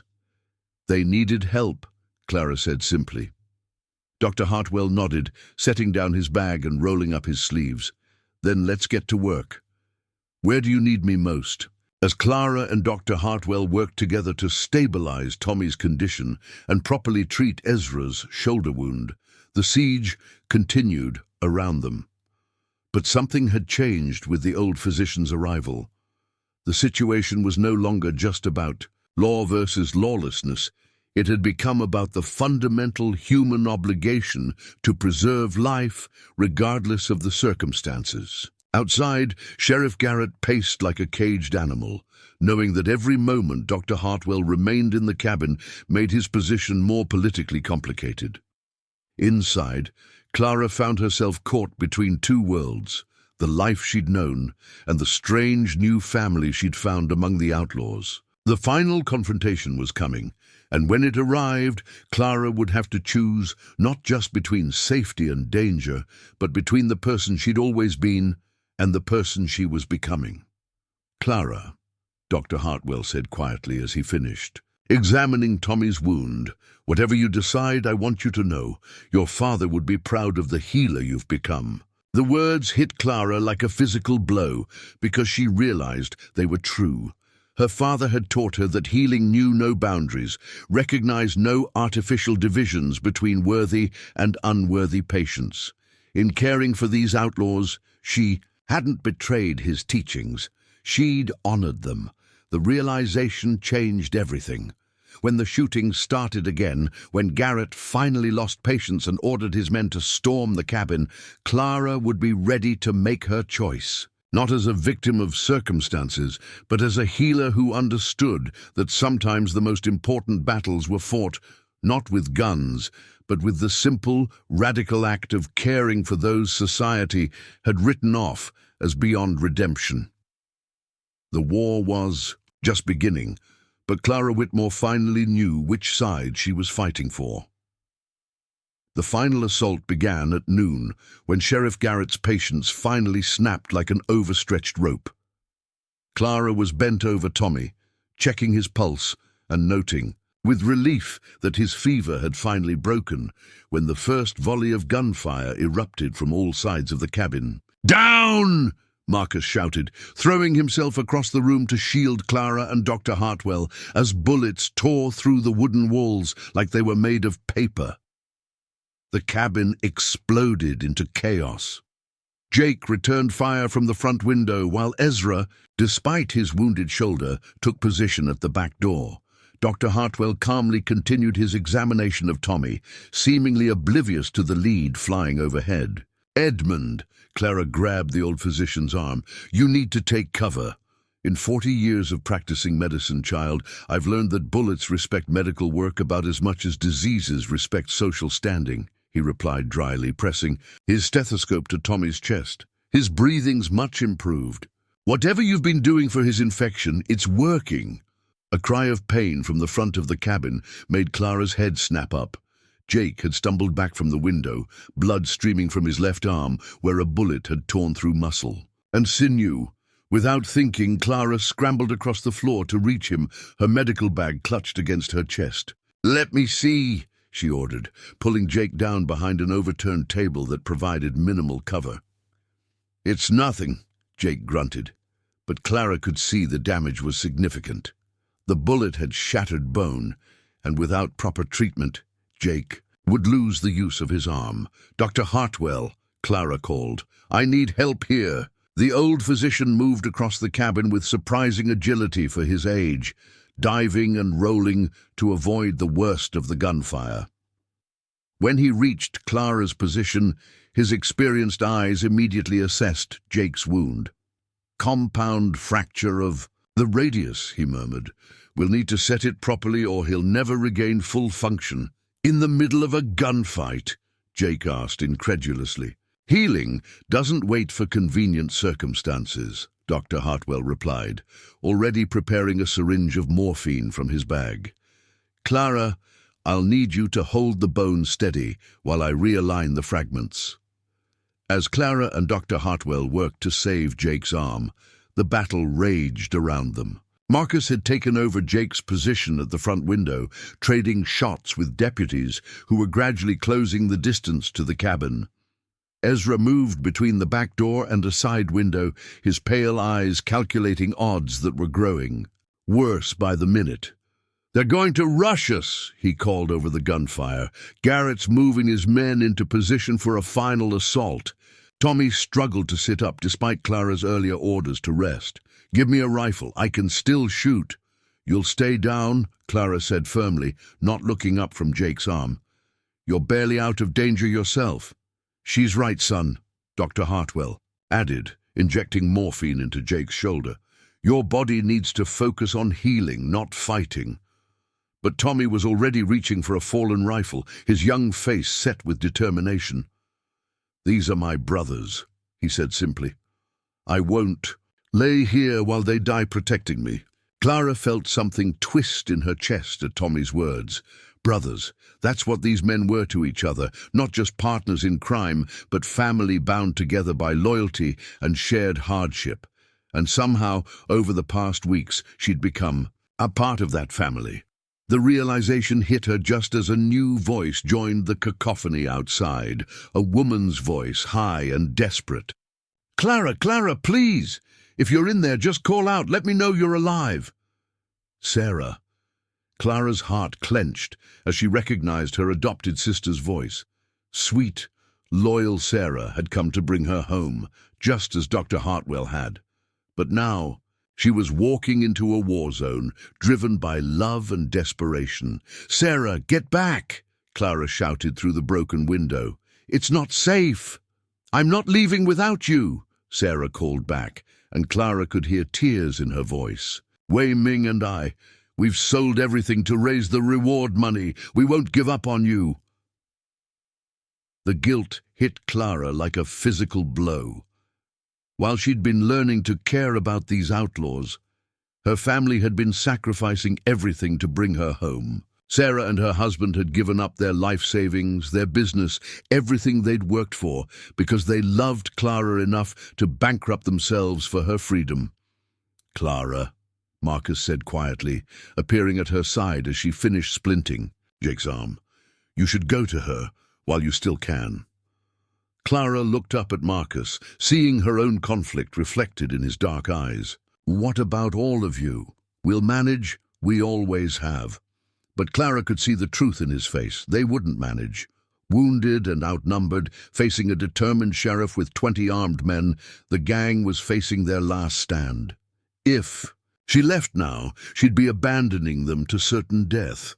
"Tommy needs constant medical attention for at least another week," she said, though they both knew it was an excuse. Jake's arm could become infected without proper care, and Ezra's shoulder. "Wound will heal or it won't," Marcus interrupted gently. "You can't sacrifice your life for ours, Clara. We made our choices long ago." "And I'm making mine now," Clara replied, surprised by the certainty in her own voice. Dr. Hartwell had been listening to this exchange while monitoring Jake's condition. Now he looked up at Clara with eyes that held both understanding and concern. "Child," he said carefully, "are you certain about what you're choosing? Because once you cross certain lines, there's no going back." Clara met her mentor's gaze steadily. "You taught me that healing was a calling, not just a profession, that it meant caring for people regardless of their circumstances or the danger to yourself." "I also taught you to weigh the greater good," Dr. Hartwell replied. "Your sister has given up everything for you. Your community needs your skills. Are you really prepared to throw all that away for men who live by violence?" It was the question Clara had been avoiding, and hearing it spoken aloud by the man she respected most in the world made her flinch. But as she looked around the cabin, at Tommy still pale but determined, at Jake gritting his teeth against pain, at Marcus and Ezra preparing to fight to the death rather than surrender, she knew her answer. "They don't just live by violence," she said softly. "They live by loyalty, by protection of their own, by a code that may be outside the law but isn't without honor." She paused, then added, "And they need me." Dr. Hartwell studied her face for a long moment, then nodded slowly.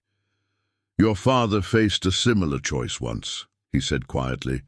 During the war, he could have stayed safe in a field hospital, but he chose to go into battle to treat wounded soldiers. Said some kinds of healing couldn't be done from a distance. The gunfire outside was intensifying, and Clara could hear Garrett shouting orders for the final assault. In minutes, his men would storm the cabin, and the siege would become a slaughter. "Clara!" Sarah's voice called again, closer now. "Please, just tell me you're alive."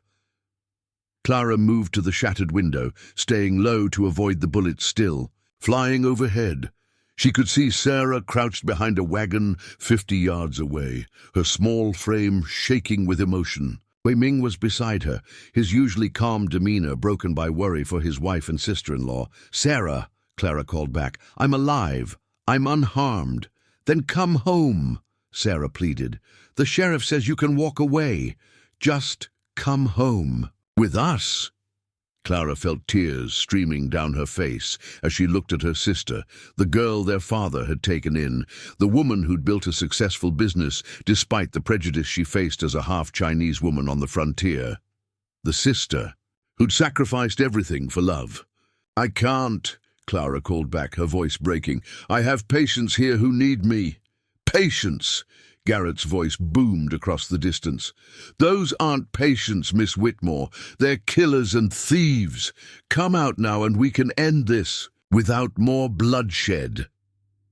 Clara looked back at the men in the cabin, her patients, her captors, her strange new family. Tommy was trying to load a rifle with hands that shook from fever and medication. Jake was attempting to aim with his good arm while his broken one hung useless at his side. Marcus and Ezra exchanged a look that spoke of years of partnership and mutual respect. They were prepared to die here, all of them, and the only thing standing between them and a brutal end was her choice. "Sheriff Garrett!" Clara called out, her voice carrying across the battlefield with surprising strength. "I'm a licensed medical practitioner. These men are under my care. If you storm this cabin, you'll be interfering with medical treatment." "That won't save them," Garrett shouted back. "Maybe not," Clara replied, "but it might save you from having to explain to the territorial governor why you prevented a doctor from treating wounded men." Dr. Hartwell moved up beside her at the window. "She's right, William," he called to the sheriff. "Medical ethics are clear on this matter. We have a duty to preserve life." "Those men are murderers," Garrett responded. "They're also human beings," Dr. Hartwell shot back. "And last I checked, the Hippocratic Oath didn't include exceptions for criminals." Clara could see Garrett's frustration in his pacing figure. The sheriff had expected a simple arrest or a quick firefight, not a complex moral and legal situation involving medical ethics and civilian witnesses. "You've got 5 minutes to send out the woman and surrender," Garrett finally shouted. "After that, we're coming in, and God help anyone who gets in our way." 5 minutes. Clara looked around the cabin, seeing the resignation in the men's faces. They'd accepted their fate, but she hadn't accepted hers. "Tommy," she said suddenly, an idea forming in her mind. "How well do you know these mountains?" "Better than anyone," Tommy replied, though his voice was weak. "Why? Is there a way out of here that doesn't involve the front or back doors?" Tommy's eyes sharpened despite his condition. "There's a root cellar. Dug it myself 2 summers ago when we used this place regular. Tunnel leads out about 100 yards, comes up in a stand of pine trees." Clara felt hope flicker in her chest. Could wounded men travel through it? "If they had to," Tommy said. "It's narrow but not impossible." Clara turned to Dr. Hartwell. "Edmund, I need you to do something for me. Name it. Go back to Sarah. Tell her." Clara paused, struggling with words that would explain the unexplainable. "Tell her I love her. Tell her this choice isn't about not loving her, but about loving what our father taught us both." Dr. Hartwell's eyes widened as he understood what Clara was planning. "Child, you can't—" "I can," Clara said firmly. "And I am. Go to Sarah. Keep her safe." And when this is over, she handed him a small notebook from her medical bag. Give her this. It's my journal from the past 3 weeks. She'll understand eventually. Dr. Hartwell took the notebook, with hands that trembled slightly. Clara, go, she said softly, before I lose my courage. The old physician looked at her for a long moment, then leaned forward and kissed her forehead. Your father would be proud, he whispered. As Dr. Hartwell made his way out of the cabin under a white flag, Clara turned to the gang. Tommy, show Marcus how to find the tunnel entrance. Jake, can you travel if we help you? I can manage, Jake said grimly. Ezra? Clara looked at the gang leader, who was watching her with an unreadable expression. You're sure about this? He asked quietly. I'm sure, Clara replied, though her hands were shaking as she packed her medical supplies. Someone has to keep you all alive long enough to get out of this mess. Marcus grabbed her arm gently. Clara, you understand what this means? There's no going back after this. You'll be branded an outlaw, same as us. Clara looked at Marcus, really looked at him. She saw the strength that had protected her, the gentleness he showed when he thought no one was watching, the moral conflict that had been tearing him apart since the day they'd taken her. Somewhere in the past weeks, she'd fallen in love with this complicated, dangerous, honorable man. I know, she said simply. They moved quickly then, with the desperate efficiency of people who knew they had minutes to escape or die. Tommy directed them to the root cellar entrance, hidden beneath a loose floorboard, while Clara helped Jake bind his injured arm closer to his body for easier movement through the tunnel. The tunnel was every bit as narrow and uncomfortable as Tommy had warned, but it was passable. Clara went first, carrying medical supplies and a shielded lantern, followed by Tommy, then Jake, then Marcus, with Ezra bringing up the rear. They emerged in the pine grove, just as they heard Garrett's men storming the empty cabin behind them.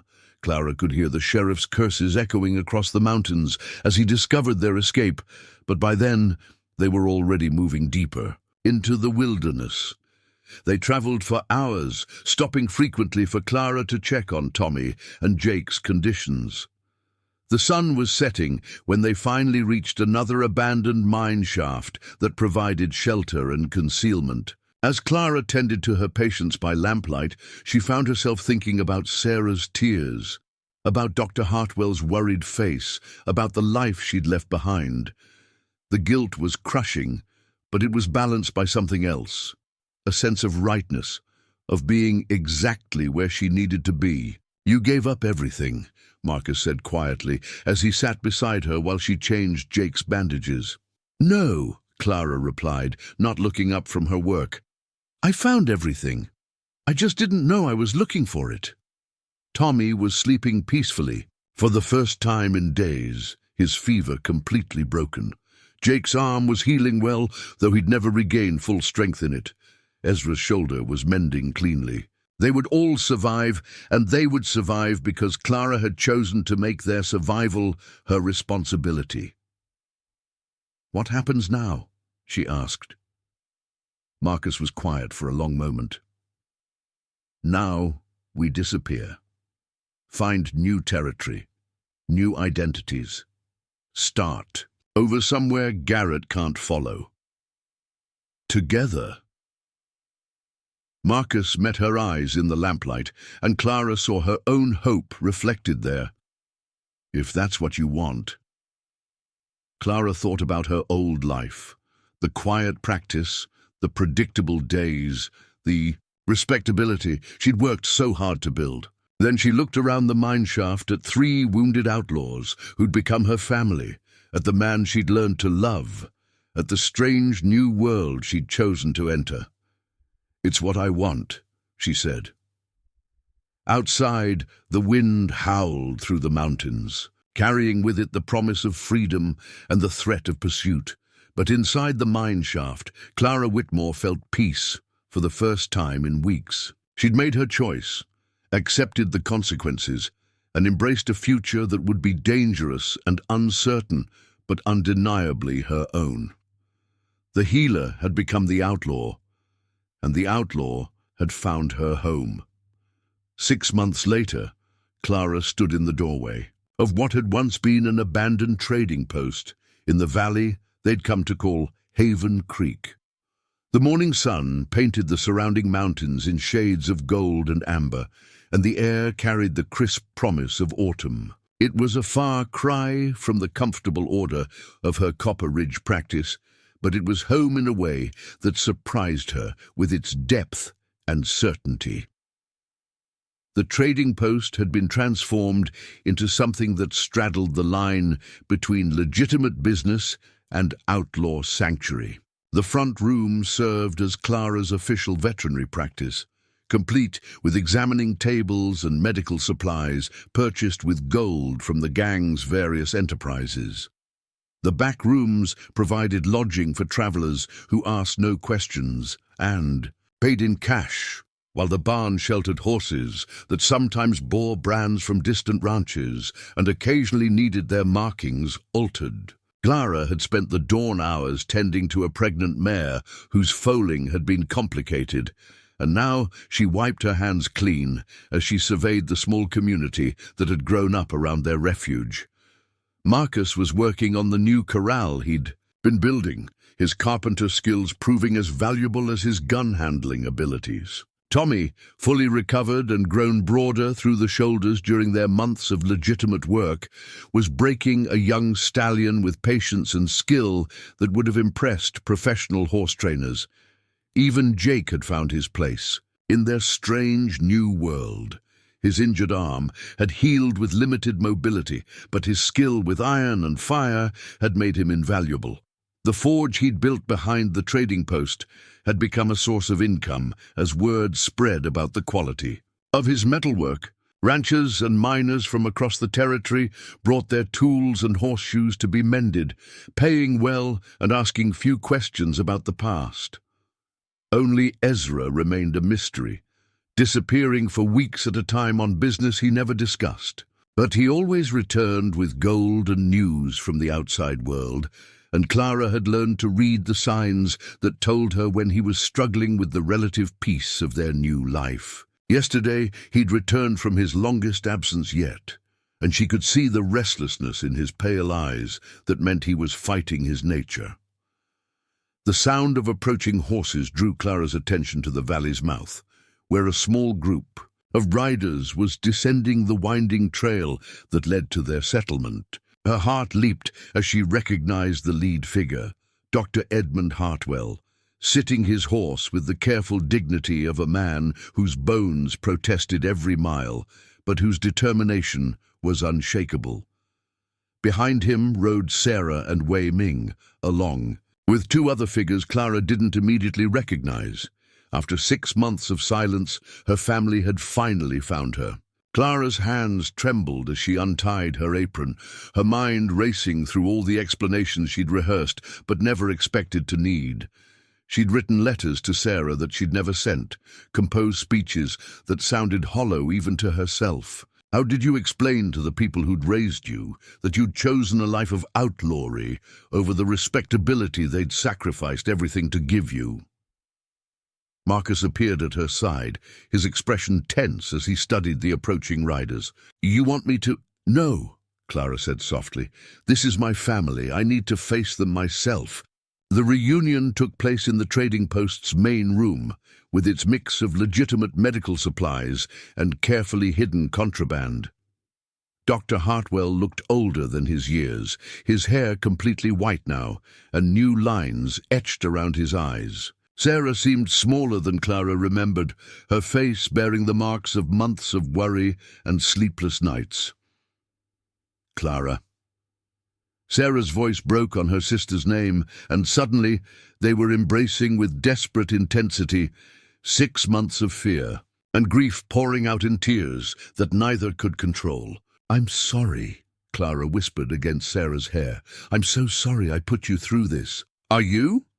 Sarah pulled back to study Clara's face. Are you really sorry, or are you just sorry we found you? The question was sharper than Clara had expected, cutting through the emotional reunion to the heart of the matter. She looked at her sister, really looked at her, and saw a woman who'd been changed by loss and determination, who'd grown stronger in the crucible of searching for someone she loved. "I'm sorry you were hurt," Clara said carefully. "I'm sorry you suffered because of my choices. But I can't say I'm sorry for the choices themselves." Dr. Hartwell stepped forward, his medical bag in one hand and a familiar leather journal in the other. "I brought this back to you," he said, holding out the journal Clara had given him. "During the siege, Sarah insisted I read it first." Clara took the journal with hands that weren't quite steady. And I understand now why you stayed," Dr. Hartwell replied quietly. "Though I'm not sure I agree with your decision." Sarah's eyes flashed with something that might have been anger or hurt. "Understand? Edmund, she chose criminals over family. She chose violence over healing." "Did I?" Clara asked gently. "Look around, Sarah. What do you see?" Sarah's gaze swept the room, taking in the medical equipment, the bottles of medicine, the clean bandages and surgical instruments. Through the open door she could see Tommy working with the horses, Marcus building with careful craftsmanship, Jake's forge sending sparks into the morning air. "I see a woman playing at being respectable while harboring fugitives," Sarah said, but her voice lacked conviction. "You see a woman who found a different way to heal," Dr. Hartwell corrected. "Softly. Look closer, Sarah. This isn't a hideout, it's a sanctuary." As if summoned by his words, a young woman appeared in the doorway, cradling a baby whose fever-bright eyes and labored breathing spoke of serious illness. Behind her stood a weathered man in patched clothes, his hat in his hands, and desperation written across his face. "Miss Clara," the man called, "my wife heard tell you might could help our little one. We come a long way, and the baby's getting worse." Clara was already moving, her professional instincts taking over as she gestured. "The family inside. Bring her to the examining table. How long has she been sick?" As Clara examined the feverish infant, she became aware of Sarah and Dr. Hartwell watching her work. Her hands moved with practiced confidence, checking for signs of pneumonia, testing, reflexes, listening to the baby's struggling breaths through her stethoscope. "Respiratory infection," she diagnosed. "Serious, but treatable if we act quickly." She looked up at the parents. "I'll need to keep her here for a few days, monitor her progress. Do you have somewhere to stay?" "We got a little money," the man said hesitantly. "Not much, but—" "The room's free," Clara interrupted. "Payment is helping Jake with some metalwork when the baby's better." "Fair trade?" The relief on the parents' faces was worth more than gold, and Clara caught Sarah's expression softening as she watched the interaction. This was what Clara's new life really looked like. Not the romance of outlawry, but the daily work of healing whoever needed help, regardless of their ability to pay or their standing in society. "The baby will be fine," Clara assured the parents, as she prepared medicine, "but she'll need careful nursing for the next few days." As the young family settled into one of the back rooms, Sarah approached Clara with a thoughtful expression. "How many people have you treated here?" "Lost count," Clara admitted. "Miners with broken bones, ranch hands with infected cuts, women with difficult pregnancies. Word spreads that there's medical help available without questions asked." "And how many of them were outlaws?" Clara smiled at the sharpness in Sarah's voice. "Some. Maybe a third. The rest are just people who can't afford a doctor or who live too far from town to get help when they need it." Dr. Hartwell had been examining Clara's medical supplies, and now he looked up with obvious approval. "You've got everything you need for major surgery here. Some instruments I don't even have in my practice." "Marcus is good at acquiring supplies," Clara said diplomatically. "I'll bet he is," Sarah muttered, but Clara caught a hint of amusement in her voice. The conversation was interrupted by Tommy's appearance in the doorway, his hat in his hands. and his young face carefully polite. "Miss Clara, we got company coming up the valley. Looks like official business." Clara felt her stomach clench with familiar fear, but Dr. Hartwell surprised her by chuckling. "That'll be Marshal Davidson and Deputy Foster. I asked them to meet us here. You brought the law to my door." Clara's voice was sharp with betrayal. "I brought friends," Dr. Hartwell corrected. "Men who understand that sometimes justice is more complicated than the letter of the law. Marshal Davidson turned out to be a grizzled veteran with kind eyes and a pragmatic approach to frontier justice. Deputy Foster was younger, more earnest, but he listened carefully as Dr. Hartwell explained the situation. "So let me understand this," Marshal Davidson said as they sat around Clara's kitchen table. "You've got a gang of former outlaws who've gone legitimate, providing medical services to folks who can't get help elsewhere, and you want me to. What, pretend I never found them? I want you to see them for what they are now, not what they were," Dr. Hartwell replied. "Clara's created something important here, a place where healing happens without judgment, where people can start over." "Ooh, what about Sheriff Garrett? He's still got warrants out for the whole gang." Clara felt Marcus tense behind her, but she kept her voice steady. "Sheriff Garrett's warrants are based on crimes committed months ago by men who no longer exist. Tommy breaks horses instead of bank safes. Jake shoes horses instead of running contraband. Marcus builds barns instead of robbing them. And Ezra Kane." Clara hesitated. Ezra was the wild card, the one member of their group who couldn't seem to settle into their new life. Ezra is complicated. "He's still riding the outlaw trail," Marshal Davidson observed. "Word is, he hit a stagecoach outside Pueblo just last month. The admission hung in the air like smoke, and Clara felt the fragile peace she'd built threatening to crumble. "I don't know anything about that, but you wouldn't be surprised." Clara met the marshal's eyes steadily.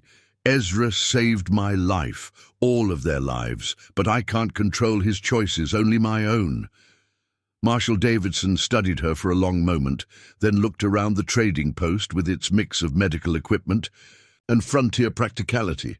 "You know, there's been talk in the territorial capital about establishing medical stations in remote areas, places where army doctors or traveling physicians could treat folks who don't have access to regular care." Clara felt hope flutter in her chest. "What kind of talk?" "The kind that comes with federal funding and official sanction," Deputy Foster said. "The kind that makes what you're doing here legal and respectable." Sarah leaned forward, her eyes bright with possibility. "You could have everything, Clara. Your medical practice, your friends, and the protection of the law." It was a tempting offer, but Clara had learned to be wary of solutions that seemed too simple. "What's the cost?" "Full cooperation with territorial authorities," Marshal Davidson replied. "Information about any wanted criminals who might seek treatment here, and Ezra Kane turns himself in to face justice for his past crimes." The price was exactly what Clara had feared. They wanted her to betray the man who'd started her on this path, to trade his freedom for her legitimacy. "I need time to think," she said. "Take all the time you need," Marshal Davidson said, standing to leave, "but understand that this offer, it won't stay on the table forever. Politics change, and what seems reasonable today might not be tomorrow." After the lawmen left, Clara found herself alone with Sarah and Dr. Hartwell for the first time since their reunion. The weight of unspoken questions and accusations filled the room like smoke. "You could come home," Sarah said quietly. "Accept the marshal's offer, testify about your kidnapping, and return to Copper Ridge. We could rebuild your practice, start over." Clara looked at her sister, the woman who'd given up everything to search for her, who'd sacrificed her business and her security for love. "What about Wei Ming's store? Your life in town?" Sarah's smile was sad but genuine. "Gone." Sold everything to pay for the search, just like Dr. Hartwell told you. But Wei Ming says we can start over anywhere. The question is whether you want us to start over here." The offer was more than Clara had dared hope for. Her sister and brother-in-law, willing to rebuild their lives in this remote valley, accepting her choices even if they didn't understand them. "And you, Edmund," Clara asked her mentor, "what would you do?" Dr. Hartwell was quiet for a long moment, his weathered hands folded in his lap. "I'm getting old, Clara. Too old to handle all the medical needs of a growing territory. But here, working with you?" He gestured around the room. "This feels like the work I dreamed of doing when I first became a doctor, healing without politics, helping whoever needs it most." Clara felt tears building in her eyes as she realized what her family was offering, not just forgiveness, but partnership. They were willing to join her in this strange new world she'd built, to help her create something larger and more meaningful than anything she could accomplish alone. "There's something you need to understand," Clara said carefully. "The men here aren't just reformed criminals. They're my family now, Marcus and I." She hesitated, then forged ahead. "We're going to be married, not legally maybe, but in every way that matters." Sarah's eyes widened, but Dr. Hartwell just nodded as if he'd been expecting this revelation. "Does he make you happy?" he asked. "Simply, happier than I ever thought possible," Clara admitted. "Then that's what matters," Dr. Hartwell said firmly. "Love is rare enough in this world. When you find it, you hold on to it, regardless of what society thinks proper." Sarah was struggling with this news, Clara could see. Her sister's ideas about respectability and proper behavior were being challenged in ways she'd never expected. But finally she spoke. "I want to meet him. Really meet him. Not just see him as one of your captors. If he's going to be my brother-in-law, I need to know who he is." Clara's heart swelled with gratitude and love for her sister. "He's a good man, Sarah, complicated with a past he's not proud of, but good where it counts." That evening, Clara organized a dinner that brought together the two halves of her life. Marcus, Tommy, and Jake sat around her kitchen table with Sarah, Wei Ming, and Dr. Hartwell, sharing stories and tentatively building the bridges that would either unite them or tear them apart. Tommy charmed everyone with his earnest enthusiasm, describing his work with the horses and his plans to establish a legitimate breeding program. Jake's quiet dignity and obvious devotion to his younger brother won Sarah's gradual approval. But it was Marcus who surprised them all. "I know what you must think of me," he said to Sarah over dessert, "the man who helped kidnap your sister, who dragged her into our world of violence and crime, and you'd be right to think it." Sarah started to respond, but Marcus held up a hand. "Let me finish. What I did was wrong, and I can't undo it. But I can promise you this. Every day for the rest of my life, I'll work to be worthy of the trust Clara's placed in me. She saved us all, not just medically, but spiritually. And I'll spend whatever time I have left trying to save her back." And the sincerity in his voice was unmistakable, and Clara saw Sarah's defensive posture soften. "She chose you," Sarah said quietly. "Over everything else, she chose you. That has to mean something." "It means everything," Marcus replied simply. As the evening wound down and Clara walked her family to the room she'd prepared for them, she felt a sense of completion she hadn't experienced in months. Her two worlds were beginning to merge, creating something new and unexpected. "Clara," Dr. Hartwell said as they reached his door, "what are you going to do about the marshal's offer?" Clara had been dreading this question, but now she found she had an answer. "I'm going to accept it, partly." "Meaning?" "I'll cooperate with the authorities, establish this as an official medical station, even provide information about wanted criminals who seek treatment here." Clara paused. "But I won't betray Ezra. Whatever he's become, he gave me the chance to become who I am now. I owe him that much." Dr. Hartwell nodded slowly. "It's a dangerous path you're choosing. Cooperation. with conditions rarely works out cleanly. Nothing about my life has been clean since that storm night when I found midnight bleeding in my barn, Clara replied. But it's been honest. I've been healing people who need healing, loving people who deserve love, and building something meaningful from the wreckage of what came before. The next morning brought another test of Clara's resolve. Ezra returned from his latest absence, leading Midnight up the valley trail with the casual confidence of a man who owned the world. But Clara could see the wariness in his pale eyes as he noticed the additional horses in the corral. "Visitors?" he asked, dismounting near the trading post. "My family," Clara replied, "and some federal marshals who want to offer us a deal." Ezra's expression didn't change, but Clara saw his hand drop casually to his gun. "What kind of deal?" Clara explained the marshal's offer, while Ezra listened with the stillness of a predator evaluating threats. When she finished, he was quiet for a long moment. "So they want you to turn respectable," he said finally. "Trade my neck for their approval." "I won't do it," Clara said firmly. "I told them I'd cooperate, but I won't betray you." Ezra studied her face, looking for signs of deception or weakness. "Even if it means losing everything you've built here." "You're part of what I've built here," Clara replied.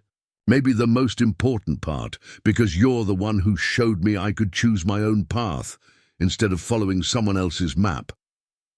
Ezra's smile was sharp as a blade, but Clara saw something softer underneath it. "You've changed, Doc. From the frightened woman I found in that barn to this." He gestured at the trading post, the community, the life she'd created. "I'm proud of what you've become, even if it means you can't stay here anymore." "Even then," Ezra's expression grew serious. "I've been thinking about moving on anyway, this peaceful life. It doesn't suit me the way it suits the others. But knowing you're all safe, building something good—" He shrugged. "That's worth more than gold." Clara felt tears threatening as she realized what Ezra was telling her. He was saying goodbye, preparing to ride away so that she and the others could have the legitimacy and security they needed. "Where will you go?" "California, maybe, or down to Mexico, somewhere I can disappear completely, become someone new." Ezra's pale eyes met hers. "Don't mourn for me, Doc. I've lived more in these past months than most men do in a lifetime. And I've seen what I helped create here. People getting second chances, building something better from the ashes of what they were before." That afternoon, Ezra Kane rode out of Haven Creek for the last time, leading Midnight toward horizons only he could see. Clara watched from the trading post doorway until he disappeared around a bend in the trail, then turned back to the life she'd chosen. Marshal Davidson returned a week later to find Clara ready with her answer. She would accept federal oversight, establish Haven Creek as an official medical station, and provide the services the territory needed. In return, she wanted protection for her community, recognition of their legitimacy, and the understanding that some questions about the past wouldn't be asked. "And Ezra Kane?" the marshal asked. "Gone," Clara replied truthfully. "You'll find he's no longer a factor in our operation here." It wasn't the complete surrender Davidson had hoped for, but it was enough. The political realities of frontier medicine meant that results mattered more than strict adherence to protocol, and Clara's operation was producing results. 6 months later, Haven Creek Medical Station was officially recognized by the territorial government. Dr. Clara Whitmore Sullivan, she'd taken Marcus's name in a quiet ceremony officiated by Dr. Hartwell, treated everyone from ranchers to miners to travelers passing through the mountains. Her assistant, Dr. Edmund Hartwell, handled the more routine cases, while Clara focused on surgery and emergency medicine. Tommy had married a local rancher's daughter and was establishing himself as one of the finest horse trainers in the territory. Jake's metalwork was in demand throughout the region, and his reputation for honest dealing had brought respectability to the entire community. Marcus had become Clara's partner in every sense, handling the business side of their operation while she focused on medicine. Their love had deepened into something that sustained them through the challenges of frontier life, and Clara often marveled at how completely their lives had intertwined. Sarah and Wei Ming had established a general store that served the growing community, and Sarah had become Clara's unofficial assistant in many medical procedures. The sisters' relationship had evolved into something deeper and more honest than it had ever been, built on mutual respect rather than obligation. On quiet evenings, when the last patient had been treated and the accounts balanced, Clara would sometimes stand on her porch and look out at the valley they'd made their own. She thought about the storm night that had changed everything, about the choices that had led her from Copper Ridge to this remote sanctuary in the mountains. Sometimes she wondered about Ezra, wherever he was. The newspapers occasionally carried stories of mysterious robberies or a lone gunfighter helping travelers in distress. And Clara liked to think he'd found his own form of peace in the wide spaces of the West. But mostly she thought about the future, about the medical station they were building, the lives they were healing, the second chances they were providing to anyone who needed them. It wasn't the life she'd planned as a young woman studying veterinary medicine with her father, but it was the life she'd chosen. And it was enough, more than enough. It was everything. As autumn deepened into winter and the first snows began to dust the mountain peaks, Clara Whitmore Sullivan stood in the doorway of her trading post and smiled at the life she'd built from storm and salvation, from compassion and consequence, from the simple, radical act of choosing to heal whoever needed healing, regardless of the cost. The gunslinger's debt had been paid in full, but the healing would continue for as long as she drew breath. And that, Clara knew, was exactly as it should be. Up next, you've got 2 more standout stories right on your screen. If this one hit the mark, you won't want to pass these up. Just click and check them out. And don't forget to subscribe and turn on the notification bell so you don't miss any upload from us.